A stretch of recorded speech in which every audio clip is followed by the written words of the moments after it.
नमस्कार। जय Hind all of you. आपके अपने online platform success with Shyam sir पर मैं आप सभी का स्वागत करता हूं। दोस्तों, मैं श्याम सुंदर, मैथ्स एंड रीजनिंग एजुकेटर, आज आपके साथ एक कंसेप्ट, मैथमेटिक्स का एक ऐसा कंसेप्ट, नंबर सिस्टम चैप्टर से रिलेटेड ऐसा कंसेप्ट जो 2019 की एग्जामिनेशन के बाद एसएससी, रेलवे, हर एक डिपार्टमेंट को इतना ज़्यादा उस क्वेश्चन से अटैचमेंट हो गया कि मोस्टली हर एग्जाम में इस क्वेश्चन को पूछने लग गया। आज मैं इस बहुत एक शॉर्ट से वीडियो में, एक शॉर्ट सी क्लास में उस पूरे कंसेप्ट को क्लियर करता हूं। थंबनेल में आप देख रहे हो, अपन आज कंटिन्यूड जो फ्रैक्शन होता है, जिसको सतत भिन्न कहते हैं, इसको स्प्लेंडेड फ्रैक्शन भी कहते हैं, और हिंदी में इसका नाम लंगड़ी भिन्न भी होता है।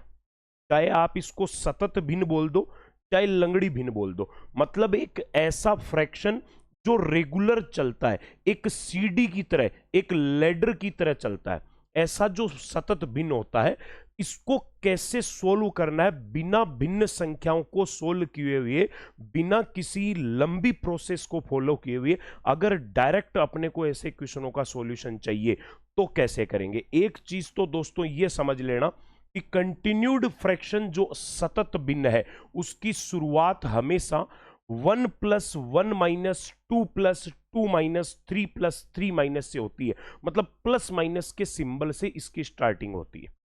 जैसे एक नॉर्मल से क्वेश्चन से मैं इसको स्टार्ट करूं, पहला एक ऐसा क्वेश्चन लिखा हुआ है 1 + 1 अपॉन 1 + 1 अपॉन 1 + 1 अपॉन 5। अगले ने आपको इसकी वैल्यू पूछी है कि इसकी वैल्यू कितनी आएगी। तो दोस्तों करना कुछ नहीं है, ऐसा क्वेश्चन जब आ जाए, देखो 1+ से स्टार्ट हो रहा है, इसका मतलब ये कंटिन्यूड फ्रैक्शन है, कोई दिक्कत नहीं है। आपको कुछ नहीं करना, सिर्फ और सिर्फ एक नीचे वाले फ्रैक्शन को सोल्व करना है, नीचे वाले भिन्न को सोल्व करना है। तो उस भिन्न को सोल्व करेंगे तो ये हो जाएगा 5 एकम 5 और 1 6, ये बन गया आपका 6/5। अब करना क्या है, ये जो आपने सोल्व किया है इसको लिखो यहां, नीचे 5, उसके आगे 6। अब उसके अलावा ये देखो कि ये प्रोसेस, जो ये प्रोग्रेस है, या ये जो लेडर है, ये कितनी स्टेप और गई है। इसके अलावा ये लेडर 2 स्टेप और चली है, ठीक है। तो अपन भी इसको 2 स्टेप चला देते हैं। अब दोस्तों हुआ क्या है, दोनों की दोनों स्टेप में देखो, यहां पर भी 1 1 है और दूसरी स्टेप में यहां भी 1 1 है। 1 1 का मतलब है आपको इनको किसी से भी मल्टीप्लाई करने की जरूरत नहीं है। अगर प्लस है तो डायरेक्ट जोड़ लो, और माइनस है तो डायरेक्ट घटा लो। सबसे पहले मैंने 6 और 5 को ऐड किया तो फर्स्ट स्टेप की वैल्यू आ गई 11। सेकंड में भी वही 1 और 1 है, तो फिर से ऐड कर लिया, फिर से ऐड कर लिया, तो ये हो गया 11 और 6 17। तो कहने का मतलब इसने इसको 2 बार चलाया, 2 बार इसको रिपीट किया, तो मैंने भी 2 बार रिपीट कर लिया। तो लास्ट में इसकी जो वैल्यू है वो क्या है, वैल्यू आ गई लास्ट अपॉन सेकंड लास्ट।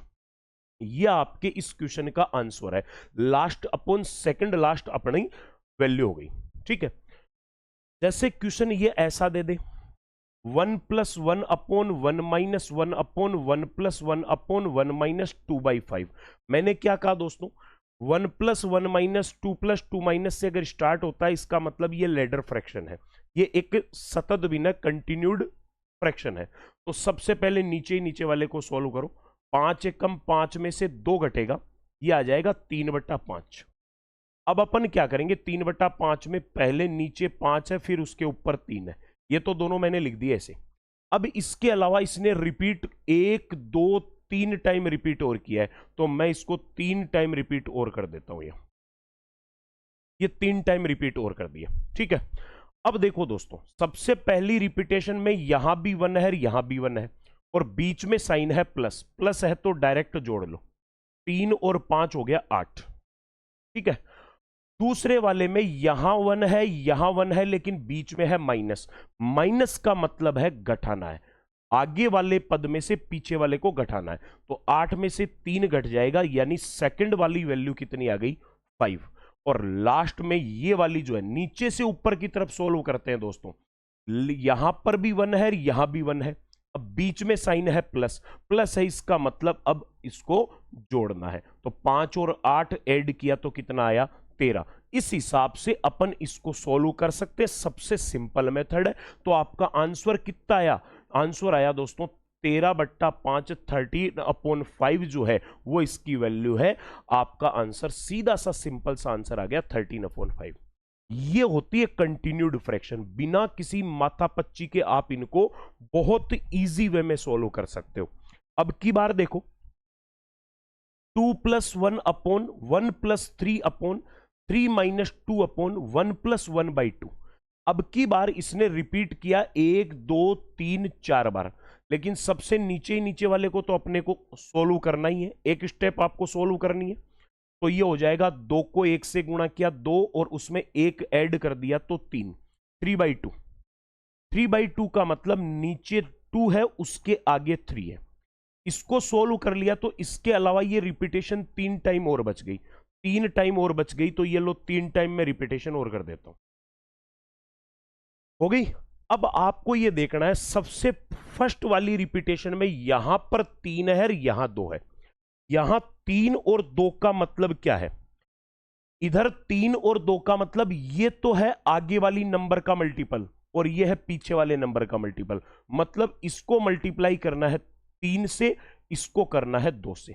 आगे वाला नंबर 3 से, पीछे वाला 2 से, और माइनस है तो इसको इसमें से घटाना है। ठीक है, तो ये हो गया 3 × 3 = 9 और 2 दूनी 4। 9 में से 4 गया तो मेरे भाई ये आ गया 5। ठीक है, चलिए सेकंड वाला नंबर देखो। सेकंड वाली रिपीटेशन में यहां 1 है, यहां 3 है। यहां 1 का मतलब आगे वाला नंबर 1 से मल्टीप्लाई है और यहां 3 का मतलब पीछे वाला नंबर 3 से मल्टीप्लाई है, और बीच में साइन प्लस है तो ऐड करना है। सिस्टमेटिक तरीके से सोल्व करो, बहुत सिंपल क्वेश्चन है। ठीक है, तो 5 को 1 से गुणा किया 5 और 3 को 3 से किया 9। 9 और 5 दोनों जोड़ दिए, 9 + 5 हो गया 14। ठीक है, चलिए ये भी हो गया। अब इसकी लास्ट वाली जो रिपीटेशन है उसमें यहां 2 है, यहां 1 है। इस तरफ 2 का मतलब आगे वाला नंबर 2 से, और यहां 1 का मतलब पीछे वाला नंबर 1 से, और बीच में साइन प्लस है, प्लस का मतलब इसको ऐड करना है। ठीक है, ऐड कर देंगे तो ये हो जाएगा 14 का डबल, 14 × 2 = 28, और ये 5 को 1 से किया 5, 28 + 5 ये हो गया आपका 33। इस प्रकार से आपने तीनों की तीनों वैल्यू सोल्व कर ली। तो अब आपका आंसर क्या है? आंसर है आपका 33 / 14। नंबर्स देखो, केवल मल्टीपल मत देखो किससे मल्टीप्लाई किया। तो ये आपका आंसर हो गया 33 / 14। इस कंटिन्यूड फ्रैक्शन का आंसर है, इसकी वैल्यू है। क्लियर है? अगला क्वेश्चन देख लो। अगले में देखो, यहां पे इसने 1/, से स्टार्ट करा है मेरे भाई, 1/, से स्टार्ट करा है। जबकि मैंने ये कहा कि कंटिन्यूड फ्रैक्शन वो होता है जो प्लस या माइनस से स्टार्ट होता है। यानी ये कंटिन्यूड फ्रैक्शन यहां से स्टार्ट हुआ है। ओरिजिनल कंटिन्यूड फ्रैक्शन ये है 3 + 1/2 - 2/4 + 3/1 - 1/3। इसकी वैल्यू पूछिए। आप तो कुछ नहीं करना, सिर्फ और सिर्फ जो चीज मैंने सिखाई है इसको सोल्व करो। सबसे पहले नीचे वाले एक स्टेप को सोल्व कर लो। 3 × 1 = 3 - 1, 3 × 1 = 3 में से 1 गया तो 2/3। नीचे 3 है, उसके आगे 2 है। इसके अलावा रिपीट है 1 2 3 टाइम। इसके अलावा मैं इसको 3 टाइम रिपीट और कर देता हूं। 3 टाइम रिपीट और कर दिया तो ये मेरे भाई सबसे पहली रिपीटेशन देखो यहां क्या है। सबसे पहले में यहां 4 है, यहां 3 है। इस तरफ 4 का मतलब आगे वाला नंबर 4 से मल्टीप्लाई होगा, यहां 3 का मतलब पीछे वाला नंबर 3 से मल्टीप्लाई होगा। बीच में साइन प्लस है तो इसका मतलब ये ऐड होंगे, तो इनको ऐड कर दिया। ये 4 × 2 = 8, 3 × 3 = 9, 9 + 8, 9 और 8 जोड़ दिया तो हो गया 17। चलिए भाई, फर्स्ट रिपीटेशन तो सीधी सीधी ये होगी। सेकंड स्टेप है, यहां भी 2 और यहां भी 2, आगे वाला नंबर भी 2 से मल्टीप्लाई, पीछे वाला नंबर भी 2 से मल्टीप्लाई, और बीच में साइन माइनस है तो ये इसमें से सब्ट्रैक्ट हो जाएगा, घट जाएगा। ठीक है, घट जाएगा तो ये 17 दूनी 34 - 4, 34 में से 4 गया तो ये हो गया 30। इसी हिसाब से अगला जो है, अगली स्टेप है 3 + 1, यानी आगे वाला नंबर 3 से, पीछे वाला नंबर 1 से, और बीच में साइन प्लस है तो ये ऐड हो जाएंगे। तो ये हो गया 30 को 3 से मल्टीप्लाई किया 90, और 70 को 1 से किया 17 × 1 = 17, तो 90 और 17 जुड़कर हो गया 107। तो इस हिसाब से ये लंगड़ी जो भिन्न है, ये जो स्प्लेंडेड फ्रैक्शन कंटिन्यूड फ्रैक्शन है, इसकी वैल्यू तो आ गई 107 अपॉन 30, लेकिन ये पूरी की पूरी कंटिन्यूड फ्रैक्शन अपॉन में लिखी हुई है, तो ये वैल्यू भी उल्टी हो जाएगी, आंसर आएगा 30/107। ये आपकी इसकी वैल्यू हो गई कितनी, 30/107 हो गई। ये दोस्तों आपके कंटिन्यूड फ्रैक्शंस की वैल्यू होती है। अब मैं इसी को अगर अपने को ऑपोजिट करके पूछ ले, ठीक है, रिवर्स अगर कंटिन्यूड फ्रैक्शन पूछ ले, जैसे कह दिया a+1/b+1/c+1/d, इसकी वैल्यू इसने दे दी 47 डिवाइडेड बाई 17, तो अगले ने फिर a-b+c/d की वैल्यू पूछी है। दोस्तों कुछ नहीं करना, अगर इसका ऑपोजिट पूछ ले तो आप एक काम करो, 47 को 17 से डिवाइड करो, और ये डिवाइड इस हिसाब से करना है, जो डिवीजन मेथड होता है, भाग विधि होती है, उससे करना है। कैसे, 17 का भाग 2 बार, 17 दूनी 34, बच गया 13। अब जो 13 बचा है उसका भाग देना है वापस से 17 में, तो ये हो गया 13 एकम 13, फिर से रिमाइंडर आ गया 4, फिर इस 4 को डिवाइड करना है, 4 से डिवाइड करना है 13 को, 13 को, तो ये आ जाएगा आपका 4 तिया 12, फिर से रिमाइंडर आ गया 1 को डिवाइड करना है, 1 से डिवाइड करना है 4 को, तो 4 को डिवाइड करेंगे, ये 4 टाइम हो जाएगा और 0। ऐसा तब तक करना है जब तक 0 नहीं आए।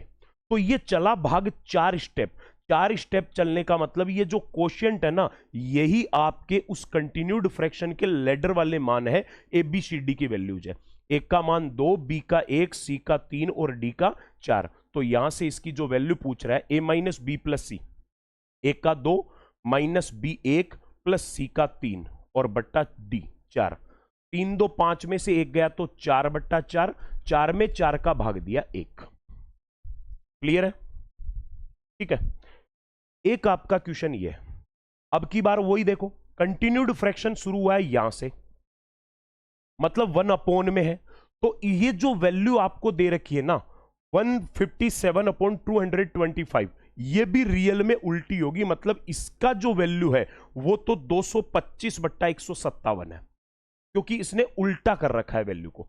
तो अब आपको यहां से A B C D E इनकी वैल्यू ज्ञात करनी है, आप तो सीधा सीधा इसको डिवाइड करो, तो ये 225 को अपन 157 से डिवाइड करें, एक बार भाग जाएगा 157, घटाएंगे तो ये बच जाएगा 68 68। अब 68 से भाग देंगे फिर 157 को, ये तब तक देना है जब तक 0 नहीं आए। ये गया 2 बार, 68 का डबल 136, घटाया तो ये आया 21, 21 का भाग फिर से देंगे 68 में, 68 को डिवाइड करेंगे, ये जाएगा 3 टाइम 63, फिर से बच गया रिमाइंडर 5, 5 से डिवाइड करेंगे 21 को, 5 चौक 20, ये आपका रिमाइंडर आ गया 1, और 1 को लास्ट में डिवाइड करेंगे 1 से 5 को, तो ये गया 5 टाइम, 5 एकम 5 और ये 0। तो आपके पास ये वैल्यू A की रही 1, B की 2, C की 3, D की 4 और E की 5। ABCD की वैल्यू आपके पास 1 2 3 4 5 आ गई दोस्तों।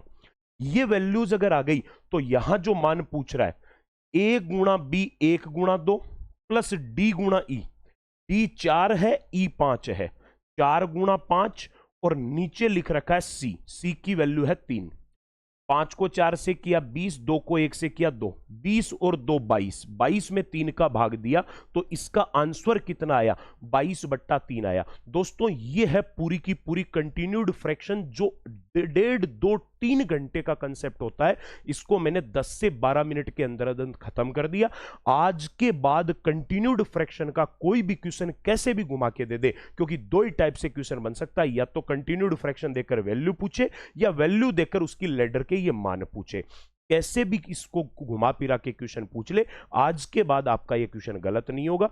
इसी टाइप के डेली अच्छे से अच्छे कंटेंट, एग्जाम के पॉइंट ऑफ व्यू से इंपॉर्टेंट कंटेंट के लिए YouTube channel success with Shyam sir, success with Shyam sir जो यूट्यूब चैनल है, इसको सब्सक्राइब कर ले, बेल आइकन प्रेस कर ले। अभी वीडियो जा रहे हैं, इसके जस्ट बाद में लाइव क्लासेज भी डेली आपके लिए मैथ्स प्लस रीजनिंग की आएगी। तो दोस्तों मिलते हैं अगली क्लास के साथ, तब तक के लिए नमस्कार, जय हिंद, जय भारत।